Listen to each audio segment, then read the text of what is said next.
BC, what's going on? It's LJ, and it's time for the rock and metal vinyl update. That would be the one I promised like a week ago, a couple of videos ago. Oh well. Like I said, there was a couple of things coming in the mail that I wanted to wait and make sure I got. Whoa! Look at, whoa! Are you shaking? Am I shaking? Check that out. What's going on? Woo! You're shaking. You're shaking. No, I'm shaking. What? No, you're shaking. I'm shaking. Alright, so the camera's in a different position right now. I actually just got done installing the cassette shelves in there, right in front of me, right in back of you. And that's where the camera usually is. I can't wait to show those to you guys. So get the another video or two, whatever, up and I'll show them to you. They look great. Cannot wait to share them with you guys, but that means the camera's on the table now. Look at this. Look at this. I'm looking at the camera and the camera's shaking. So you're looking at me and I'm going like this, right? Yeah. Alright, cool. I'll try not to do it too much. Whatever. First, where do we start? There's a good stack here, so I'll do my best not to keep you guys all night, but you might want to grab a drink on this one. First of all, Damien, that's Atomic Dustman, got me into Graveyard last year when he sent me a copy of Lights Out, which is awesome. Damien, thank you so much for that, because it got me so far into that band that, I mean, I just started looking for everything. And fortunately, there's only 3 albums, I think. And so I managed to grab a copy of the first one. This is from 2007, way before the last two, which Hiss Engine Blues is the middle child there, and I haven't found that yet. And then Lights Out followed that right away. But they had put something out just 5 years before that, which is kind of crazy, and that's this, the first album. Killer artwork. Killer artwork. Check that out. And this just came in today. I've already spun it through twice, and it's that good. Killer looking vinyl, red vinyl. I cannot recommend Graveyard enough. I mean, what you read online, you know, everything is Black Sabbath, Second Coming of Sabbath, whatever. I don't think it's that. I think it's definitely more bluesy rock. So you got some Cream influence in there, but definitely some Sabbath too. I'll give it that. But what a monster of an album. Hiss Engine Blues is next on the wish list. Fortunately, they only have 3 out, which is fortunate in terms of grabbing them all. Unfortunate because I can't wait for the next one, and they just put one out. Great album. Here's a Spanish copy, import from Spain, of Aphrodite's Child. Yeah. So 666 is the one everybody shows, and I don't own it. I've actually never heard it, so my experience with them was limited. This actually still had the Discoteca sleeve on it, which I thought was pretty cool, so I'll leave that on it. So Greek, progressive, psych, rock, band, whatever, kind of cool stuff. Import, that's still on the Chicago Skyline Mercury label, which is neat. This does have a couple of tracks from 666, which I'm starting to dig. Anytime I find a copy of 666, it's ragged and expensive. And by expensive, I mean the person wants like 50 to 75 bucks for it.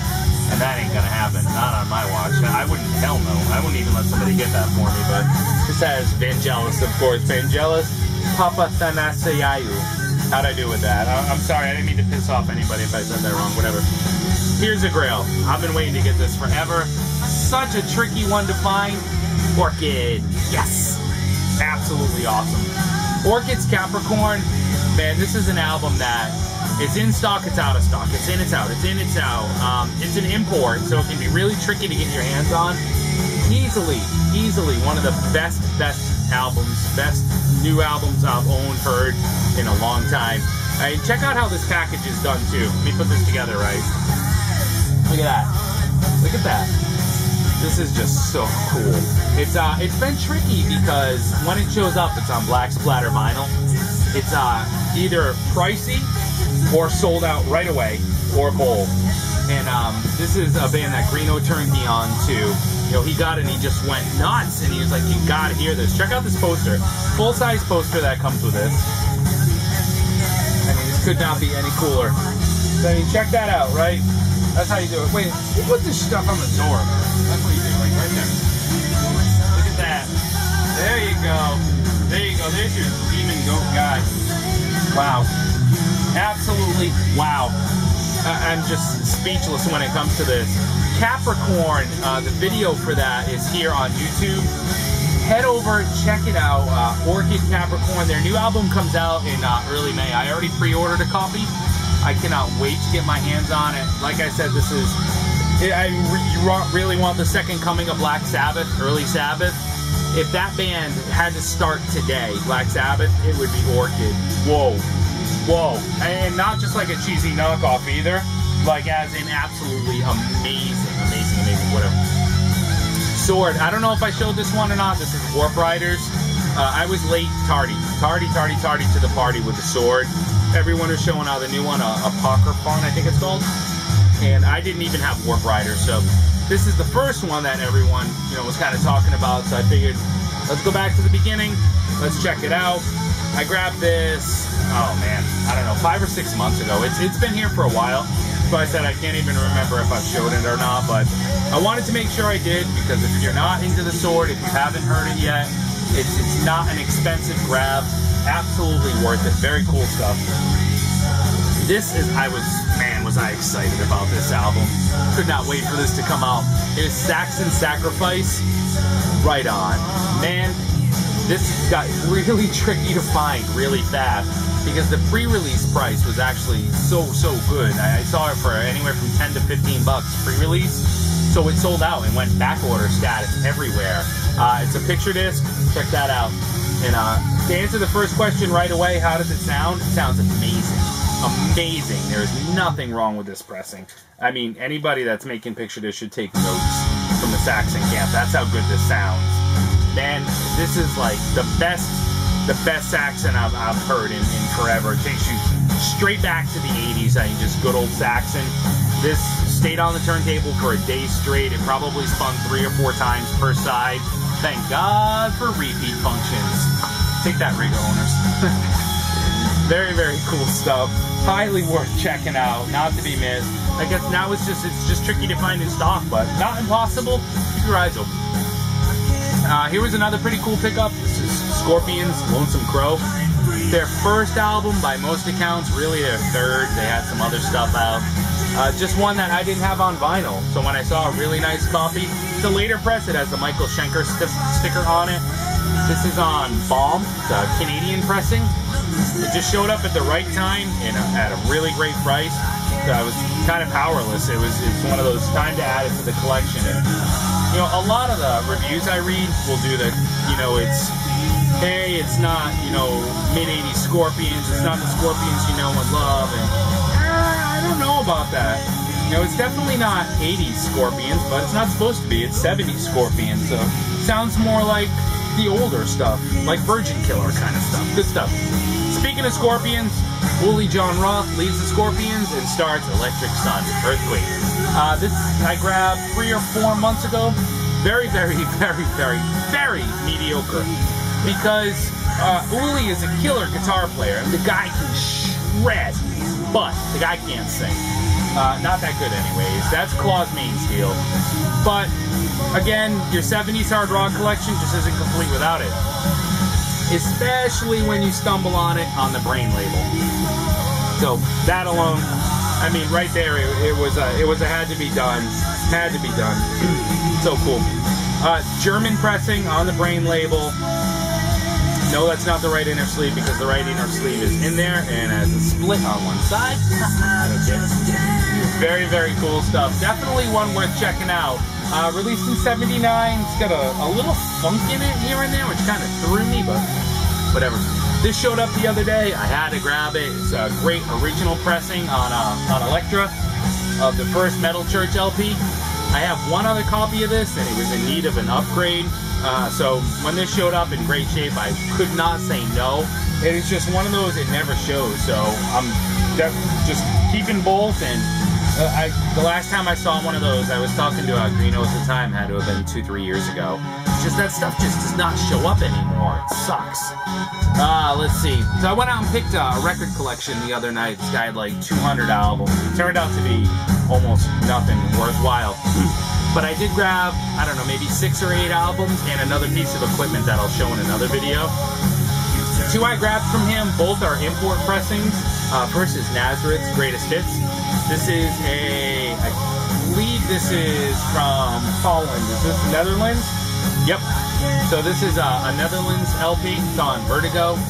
Killer, killer, killer sounding. killer looking album. I love Nazareth. This just has a great cross section of their hits. And not usually a big fan of greatest hits packages, but I am a fan of import metal or rock. That was rock, not metal, rock metal. This was a hole in the Uriah Heep collection. This is Firefly. Same collection. Very cool stuff. This is the UK pressing, I believe.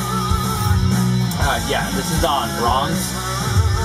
Very cool, and a lot. I mean, anytime I'll read comments or reviews, people always dividing Uriah Heep, like the early stuff, the later stuff, which is better. It's just, it's all good. It's all good. So, killer classic Heep. Quick one is Johnny Van Zant Band's second album. I have no more dirty deeds. Use the comments or figure it out, whatever. I'll just grab the album. But this was their second one. This was really cool. This had a cover of "Drive My Car," the Beatles tune, which was it was freaking completely unnecessary, is what it was. But besides that, the rest of the album is seriously good. Thank goodness Johnny got his head out of that crap rut and got himself in Skinner and started fronting that band just a few years after this. Super happy to add that to the collection, though. What's next? Obsession, Methods of Madness. Love Obsession. An original press on Enigma. Very, very cool stuff.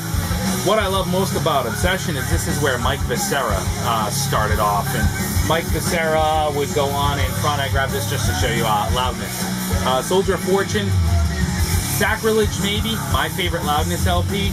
And that was, I believe, Mike's first with the band. But this is back where Mike started, and just some killer 80s thrash metal. Great stuff. Here was a hole in the Sabbath collection, Sabbath's Eternal Idol. This followed Sabbath's Iommi solo album, 7th Star, whatever you want to call it. This is just standard Warner Brothers type stuff. Such a cool album. Such a cool album. From 87, I get that it's late, but beyond that, I don't understand why this one does not seem to pop up more often, at least around here. It's the first copy I've seen in a long time, and it was in great shape, so the time was right, the condition was right, and the next one. So, I mean, if you guys are still with me, thanks for hanging out. There's probably half a dozen left, but like I said, there's no way I was rushing through this one. I'm actually going to take a drink. There we go. So, Ghost, Opus Eponymous. Now, Ghost just released... Whoa, shaking the camera again. Sorry about that. Hang on. Oh. Okay, so Ghost just released their new album, whatever it is. And I bought Opus Eponymous. Why? I've had Opus Eponymous since it came out on CD. Absolutely love this album. The Ritual, my favorite song here. Now, digging this, but I never had it on vinyl. I just never grabbed it. And when the new one came out, I think, you know what, let me just grab both. And then I got a link to listen to a site that was streaming the new one online, and I was really underwhelmed. Really underwhelmed by it. Check this out. It's gorgeous brown vinyl. This is on Rise Above Records. I believe that was the original press. I'm not sure. It's definitely been reissued in short quantities here and there. I know there's a picture disc out and so forth, so it doesn't really matter. It sounds great, and it's an awesome album. So I listened to the new one, and I'm just like, I'm underwhelmed. I'm just not feeling it. Maybe it'll be a slow grower or whatever. I don't know. I mean, I've definitely heard some people that have gotten it, and you know, they liked it, but everyone seems to acknowledge that it was a different step. At the $25 pre-order price, I wasn't feeling it. So I just, you know what? I'm going to grab the first one instead. Stick with what you know. Quick trade with Brett B. Speaks. What's going on, Brett? Love you, brother. Both of these came out of that trade. An upgrade copy of GNR Lies, which was very cool. And a little 70s hard rock, The Sharks Jab It In Your Eye. I had no idea what to expect from this, other than it was going to be 70s rock. And it was very cool stuff. I know Brett made a video with the stuff I sent him a couple weeks ago. Brett, all the stuff that we traded, for me, it's still kind of shuffling through in different steps, so I'll probably keep showing it for the next couple of months here and there. But thanks, brother. It was a lot of fun. I went ahead and completed the Wasp collection, at least up to Crimson Idol. Everything before that I have on vinyl. But I did not have Last Command. This is everything that 80s metal is about. I mean, just... what a killer album, and check out that inner sleeve. This is the stuff I would sit down and like draw, you know what I mean? I still need to make that video showing you guys my portfolio of drawings that I did in high school. Cool stuff. Just typical Wasp. Typical Wasp. Just great stuff. Blind in Texas. Killer song. There's not a bad track on it. You know, Wasp did no wrong at this point. So when it showed up for the right price at the right time, came home. This was a quick find, and then we get into a couple more really cool ones. This is Tony Carey, Some Tough City. I knew the name. But from where?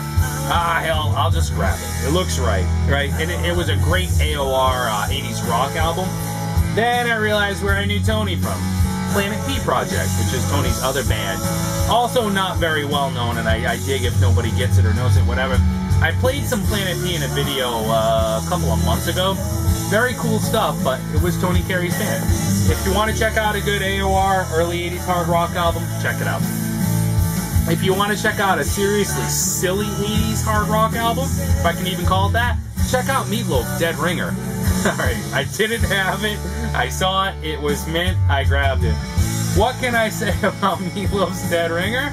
I can say that Meatloaf and Cher, who share a duet with Dead Ringer, go together about as well as Slayer and John Cougar Mellencamp. No, wait. Peanut Butter and Pickles. Yeah. No, wait. No, wait. Like they go together like yogurt and jalapenos. What the hell? Meatloaf and Cher? Whose brain fart was that? Seriously. Yeah, all dramatic Meatloaf. You can find the video on YouTube. I'm a dead ringer for love. And Cher was, whoa. Oh, so bad. Fortunately, the rest of the album is really good. That track is skippable, and I mean, whatever. I needed it. It was there. It was in great shapes, and it was cheap. Oh, there was key. Here's what you've been listening to in the background. I was really excited about this. Greeno did a video, right? And he holds this up, and he was like, bling, and smiles like, what? I didn't know Lightning Strikes Again from Dokken had been released on vinyl. So he went on showing it, and he was talking about how the sleeve is obnoxiously large. And no kidding, I mean, seriously, like, here's an album, right? Look at the hangover. Seriously, this Dokken woke up with a hangover. It's huge. So this is cool. This has John Levin on guitar, filling in for George Lynch. And man, did he do a great job. So this is on white vinyl, Killer labels. It's actually 3 sides, not 4, so side 4 is completely blank. Killer labels, and this has never been out on vinyl. So he holds it up, he's talking about it, he's talking about the sleeve, and then he says, he says with, so I've had this for a little while, and it was limited to 200 copies. It's like, I raced right off, grabbed a copy. I'm not sure how many are still available. I think this is on Nuclear Blast's website, but limited to 200 copies. Killer album, sounds great on vinyl. Great on vinyl. Where were we? Had to flip the record over. So yeah, Dokken, definitely check it out. I mean, if you're a fan, this is one of those that once it's gone, it's gone. I don't think it'll come back around again. And limited to 200, I mean, you gotta move. It's one of those, you just gotta do it. Here's Generation X, I know you just saw this a second ago. Billy Idol's first or second band before he went solo. I never see Gen X stuff out in a while. This is Valley of the Dolls, and about as mainstream punk as you can get, and that's fine with me, because that's the way I like my punk, so that was perfect. And here's a second copy of Soraya. I love this LP. And I didn't have this for the longest time, and last year, mid-last year, Greeno gave me a call. He was out digging, he said, I found a copy of Soraya, do you want it? And he told me how much it was, and I was like, yeah, that's fine. It wasn't big money. So he sent it over, and I spun it. Loved it. It's great. I mean, look at Sandy Soraya. Just absolutely awesome. Love is taking its toll. Just a killer song. So I go out digging the other night. I'm like, let me pop by Goodwill. So I popped by, and I was digging through Mantovani, Streisand, and you know where I'm going with this, right? Flip, flip, flip, flip, flip. Soraya. It's like, what? You've got to be kidding me. Not only was it there, but it's a gold stamp promo, and the vinyl is near mint. I just like, wow. So this Goodwill albums are 99 cents, and getting to the register, when they rang it up for 69, it was just like, oh, you gotta be kidding me. I mean, not a big deal, $1, 69, whatever, but still. to find it in near mint shape. The only thing being this little bend in the top corner, and I could care less. Unreal. Just unreal. One of those, that's why you do this moments. That's why you dig. That's why you go. Absolutely awesome. Everybody, thanks for watching this. I really appreciate it. If you stuck it out, thanks so much. I hope everybody is doing great. A couple more videos coming up. We're gonna get away from the vinyl updates. I want to show you guys the new cassette shelves that are they're now up, they're full, they're installed. New equipment, contest response, lots of stuff going on. So everyone, thanks for watching. I hope you guys are doing well. Have a great day, night, afternoon, whatever. Talk to you guys soon. Ciao.